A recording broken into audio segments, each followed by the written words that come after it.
Okay, back to the dinim of a shul. Last time we're learning about Mokum Kavua on a shul. You have to run to shul. You have to teach kids not to run around in shul. If you can't go to shul, you should daven at least the times the minyan davens, because then at least the time is holy. Or we learned that even if you're not able to daven at the times of the minyan, but you could daven in shul, it's better to daven in shul because it's a holier place than davening in your house. Okay, now the kedusha of a Beis HaKnesses and a Beis HaMedrash, meaning a shul or a Beis Medrash, it is very, very great. In fact, it's a biblical mitzvah. It says, Migdoshi Tiro. You have to have fear for my Migdosh. And it doesn't mean only the Beis HaMikdash. It means any shul, any yeshiva is also called Migdash Ma'at. So therefore, according to halacha, a person needs to have a lot of respect in a shul like they would to a certain extent like the Beis HaMikdash. Meaning, you have to make sure they're clean. In fact, in Shulchan Aruch, Chassidim especially are not careful in this. In Shulchan Aruch it says, you're not allowed to kiss little children in shul. The reason for that is because the shul is designated for the love of Hashem. So you don't show any other love for anybody else but for little children. But again, that's what it says. It's in Shulchan Aruch, by the way. Big Shulchan Aruch also. But the bottom line, people today are making with it. They kiss kids. They see a friend. They didn't, Today's kisses don't mean anything anyway. So it doesn't mean you love the guy because you kiss him. You hate him anyway. But you just... Now, another thing it says like this. When a person comes into shul, they should make sure their shoes are clean at the bottom, not to bring mud. Okay, years ago there was mud in the streets. You have to basically make sure the shoes are still... you shouldn't have any dirt and things like that. Now, the thing is, you're not allowed to make a shul into a personal usage. For instance, if it's very hot outside and you want to come into shul because it's air conditioning, so you're not allowed to just walk into the shul because it's air conditioning. You're not allowed to make a shul a shortcut. Like say somebody needs to go to the bathroom, so they'll come into the shul to go to the bathroom. So then what are you using the shul as? A hallway to the bathroom. So what do you do? So halacha says what you do is you stop when you come in. If the other place even says you sit down, but that people don't, and you say a pasuk like Ashri Yeshve V'Secha Yalucha Salad, that at least you said something of kedusha, and then you could go in. But because even then you can, or if you have to call your friend, you came to pick up your friend, from shul, and or your parent or your kid or whatever, and you walk into the shul to call the kid. So again, what are you using? So what you need to do is say a pasuk, Ashri, or something like that, just to make it that it's not stam a calling place. It's actually a little bit of kedusha. There's not Kabbalah. It's push a very simple concept of respecting a shul. Next thing is like this: you're not allowed to. Technically, you wouldn't be allowed to eat or drink in a shul. Today you have a dinner based medrash, so we do it. But it says in case of mitzvah, then you would be allowed to, but you should stay away from the Aron Kodesh. Or it says people that sit and learn a whole day in a shul, so obviously they're allowed to eat and drink in a shul. Okay? Now there's a whole interesting question about building a shul. It says over here in Kitzur, he said when you build a shul, you have to have a Talmud Chacham come, how, who, what, when, where. Because there's a lot of dinim involved, what goes where. You know what I mean? Where? Because many opinions hold like this. For instance, when you put down the Aron Kodesh, according to many opinions, once it's there, you're not allowed to move it. You can't move it to, okay, and now I think it's better over there. When you put it in, you have to make a condition that in case you want to move it, then you'd be able to move it. Or a lot of places, the shul becomes a multi-purpose room. So they put the Aron Kodesh on wheels. They have a beautiful Aron. Somebody asked me about this the other day. They have a beautiful Aron Kodesh. They have it on wheels. You don't even see the wheels. And then when they need to, they're having a function in the shul, so they move the Aron Kodesh out of the way. First of all, the advantage of that is you don't do non-holy things in the shul in front of Aron Kodesh. What a lot of people would do if they're having a function that's not a holy related function, they would actually close up, put a board in front of the Aron Kodesh to make it separate, that it's not, they're not doing it actually in front of the Aron Kodesh. So then there's a few interesting shilas. that come up is very often today, common today, by the way. And that is number one, can you make from a church into a shul? And the opposite, can you sell a shul to a church? So the din is clearly about selling a shul to a church. That's definitely forbidden in halacha. Because you have a lot of times in the old Jewish neighborhoods, used to have those big, giant shuls with the high ceilings, and the neighborhood played itself out. They elevated all the sparks of Kedusha, and now it's only a very colorful neighborhood, and there's no need for the shul. So the only thing you'd be able to sell it for would be for a church of some sort. So that's for sure forbidden to do. You're not allowed to make it a shul into a place. That's for sure.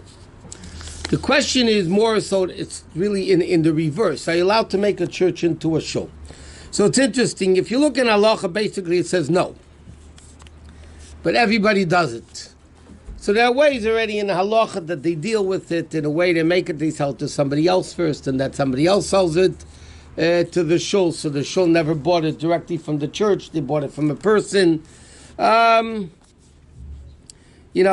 a whole discussion in halacha. They do valet parking on Shabbat, so it's very similar to the church. Huh? No, chas v'shom, we don't say that. That's what other rabbis said by the Pittsburgh story. We don't go by that at all, as you know. But, no, I mean, you're allowed to make, some people say you can't make a shul from a place where there's a mikveh, and some people say you could make a shul from a place of a kleister. I feel lucky you're not allowed to make it a set shul. And the Mishnah Berurah brings down the Velter's Mekel. There's a lot of, but it is a halachic issue. That's what I'm saying. It is a halachic issue. Would you be allowed to do it or not? But to sell from a shul to a church is for sure you're not allowed to do. When they set up a shul like at a Pesach program, a lot of times they use a shul the same place they eat. They have to keep the Aron Kodesh there, or they could keep it there. The best thing would be to put a sheet or to cover it, just out of respect. It's not anything more than that. How about, what? How about selling a shul indirectly to a church? If you know it's going there, you're not allowed to. In fact, there's a whole din. For instance, one din is Davening Kaddish. The bima, I know you can tell me this is not in the middle, but the bima, it has to be in the middle of the shul. It doesn't mean literally middle of the shul. Why? Because you can't make any similarities to the places of Avodah Zarah, of idol worshipping. And they would have their, in fact, if you know by the conservative reform, the beam is all the way up in front. It's not in the middle. That's halachically forbidden. Okay, question, can you even listen to Kriyas HaTorah there? He says, you're not allowed to put it there because even the Anshe Alexandria, the people in Alexandria put the beam in the middle. There's a lot of, you're not allowed to put it in front, you're not allowed to put it on top, on the stage in front of the shul. There's a lot of halachas about where things go. In fact, even in halacha, there's a lot of places that want the chazan on the right of the Aron Kodesh, some places it's on the left of the Aron Kodesh. There's a lot of different customs and halachas about where everything in the shul goes.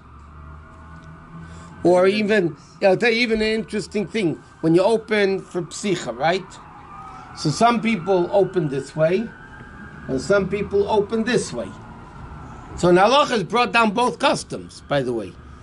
Our custom really is going right to left. Now we open it this way officially. What happens if it's made out of But Bob say if somebody opened it the other way, you don't stone them. Another place it brought down, you open it left to right. So again, I'm just saying there's so many halachas about this stuff. If you have two of them. What? If you're sitting here and you have to, and we want to be respectful. No, I understand. Well, we're not talking about that. We're talking about number one, take out a Sefer Torah, to take out the Sefer Torah. You have two of them. You open one to each side, or you have to open both of them too. Well, sometimes they're with a. What? Instead of having one parocha, they have like places that they have two of them. Two.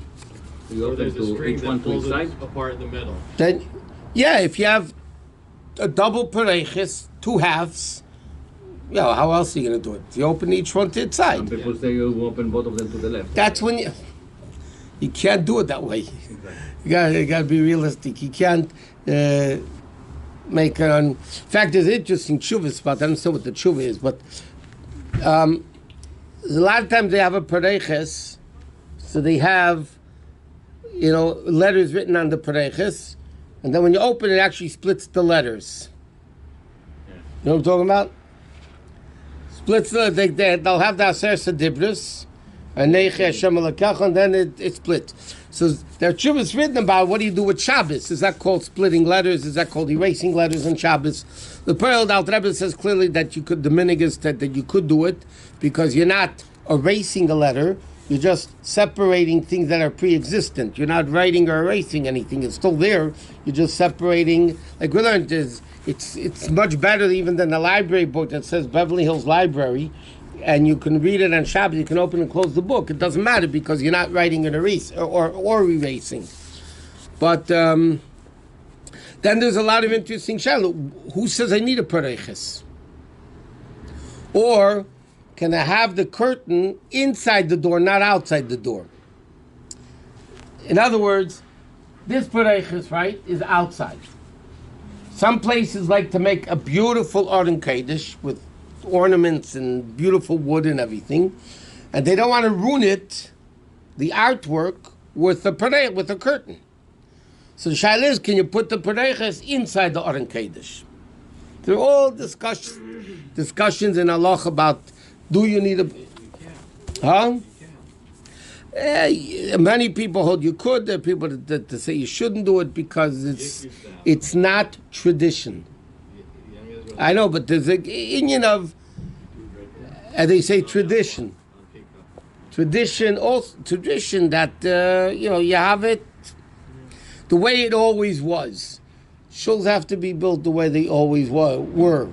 Even though, and by the way, while we're on the topic, as everybody knows, that when you have the luchas, most places the luchas are round on top, which is really against the Gemara. The Gemara says the luchas were square, not round on top. The way they got the round from top is the pictures in Rome. But the luchas, the Gemara says, was clearly not cube. There is 6 by 6 by 6 tfachim, by 6 tfachim, by 3 tfachim deep. It was a square, but not a cube.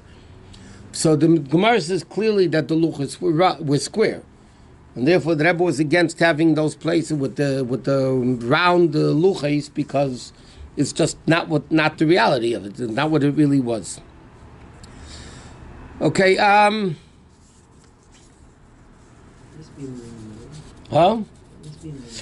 This beam is not in the middle, and really the best thing would be to have a chair. The Rebbe, somebody wrote to the Rebbe, "What do I do if I can't just the way the shul is set up? I can't do it any other way. I must have." Closer to the front, so the Rebbe says you should put a row of chairs in front of the bima. But whoever was upstairs in 770 knows that it's not like that. They didn't have it because it depends on the layout of the shul. Nobody's going to say this shul is a conservative shul the way the bima is. By the way, it just no shul is a whole different story. That we'll have a whole discussion after we do it, and we'll discuss how we did it, why we did it, and so on and so forth. Okay, just to start the next dinam. Next dinam is the dinam of Psukkah de Zimra. Okay, this is very important dinam, the dinam of actually davening. We learned already there's 4 parts of davening. There's until Baruch Sha'amar, okay, which is called in the Siddur, Tfilas HaShachar, whatever. Then you have from Baruch Sha'amar to Yishtabach, which are called Psukkah de Zimra, Psukkah of praise. Then you have from Baruch Hu until Shmonesri, which is called Birchas Krishma, the brachas of Shema and the Shema. And then you have the Shmonesri. We'll talk about these 4 levels meanwhile. So some people have a different nusach. Chabad, we start with Haidum, and then we say Baruch Shamar. And other people, nusach Ashkenaz starts with Baruch Shamar, and then they say Haidum. So different. So they say, in fact, they prove that Achashverosh didn't daven nusach Ashkenaz. King Achashverosh did not daven like Ashkenaz. He davened more like the Hasidim, because it says in the Megillah, "Vayibi Achashverosh Amelech mehaydu va'ad kush." Kush means kiss the tzitzis. That's Baruch Shamar. First he was from Haidu va'ad kush, and then he kiss the tzitzis. But Ashkenaz says first Baruch Shama, whatever. But once you start Baruch Shama, that's when Psukkah Dezimra start. Psukkah Dezimra start from what? Yeah, Forget it. Are you worried? We're not buying that one. He wasn't Jewish. How do you know?